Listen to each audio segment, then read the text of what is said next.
जय श्री कृष्णा मित्रों, इन विचारों को पूरा सुनने के बाद आपकी जिंदगी बदल जाएंगी।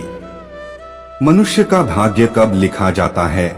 मित्रों, हम सभी के मन में कभी न कभी ये सवाल जरूर आए हैं कि मनुष्य का भाग्य किस समय लिखा जाता है। हम सभी अक्सर कई लोगों को ये कहते या फिर सुनते आ रहे हैं, किस्मत का लिखा कोई नहीं मिटा सकता है, यानी कि जो किस्मत में लिखा है वो करके ही रहेगा। लेकिन हम ये नहीं सोचते कि हमारे भाग्य में क्या लिखा है।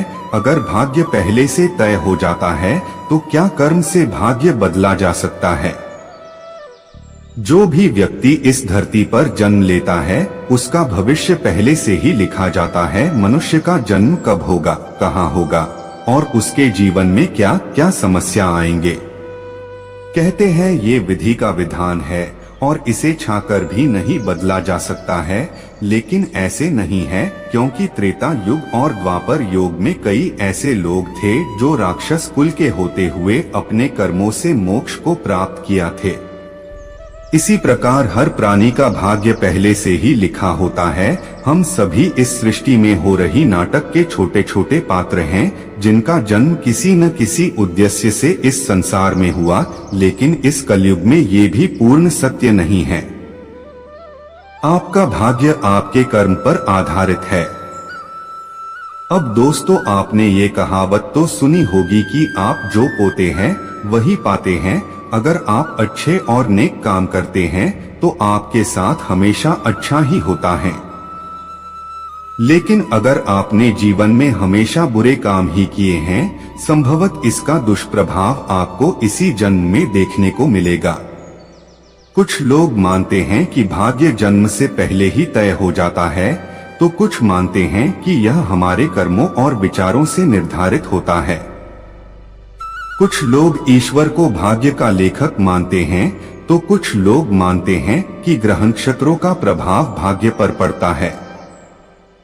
अगर आप परिवार में कलह करते हैं, माता पिता और भाई बहनों को परेशान करते हैं, तो अगले जन्म में आपकी गति बहुत बुरी होती है। ऐसे लोगों को नया जन्म तो मिलता है, लेकिन गरुड़ पुराण के अनुसार इनकी मृत्यु गर्भ में ही हो जाती है। यानी गर्भ में आने के कुछ महीनों के भीतर ही इनकी मृत्यु हो जाती है। अपना भाग्य को कैसे बदलें?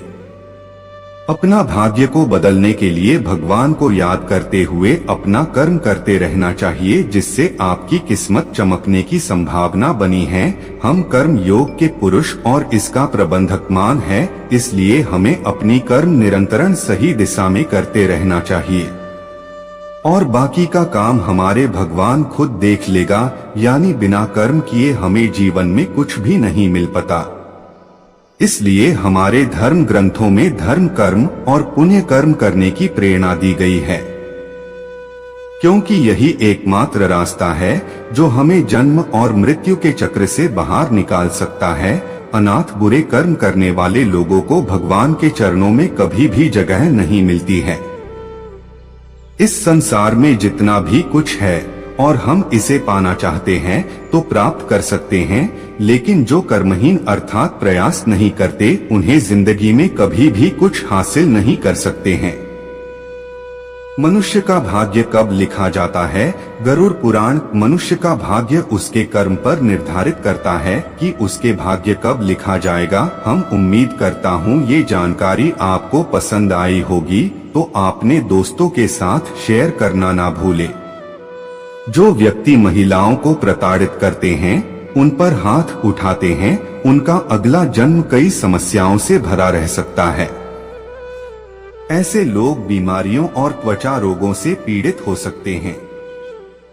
जो पुरुष शादी के बाद किसी पराई स्त्री के साथ अवैध संबंध बनाते हैं, उनका अगला जन्म सांप, गिद्ध, सियार, कुत्ते के रूप में हो सकता है। वहीं अगर कोई महिला शादी के बाद दूसरे पुरुषों से संबंध बनती है तो उसे अगले जन्म में चमगादड़ की योनि प्राप्त होती है। इसके साथ ही अधर्मी व्यक्तियों को भी गधे और कुत्ते की योनि अगले जन्म में मिलती है। धोखेबाजी करने वाले लोगों को गिद्ध के रूप में अगला जन्म लेना पड़ता है। जो पुरुष महिलाएं घर में अशांति पैदा करते हैं उनको जोंक या जलचर के रूप में अगला जन्म लेना पड़ सकता है। हत्या करने वाले लोगों को अगले जन्म में कोढ़ का रोग हो जाता है।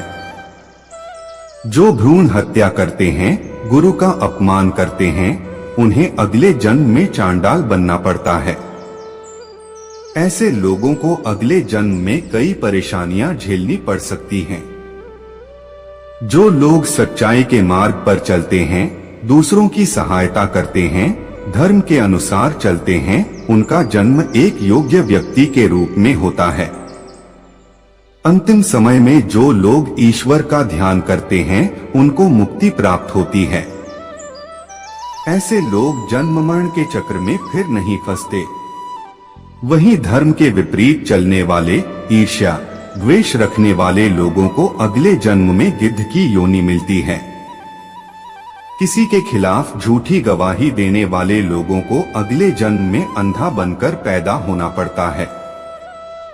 वहीं गरुड़ पुराण के अनुसार जो लोग अप्राकृतिक रूप से संबंध बनाते हैं उनका अगले जन्म में नपुंसक हो सकते हैं।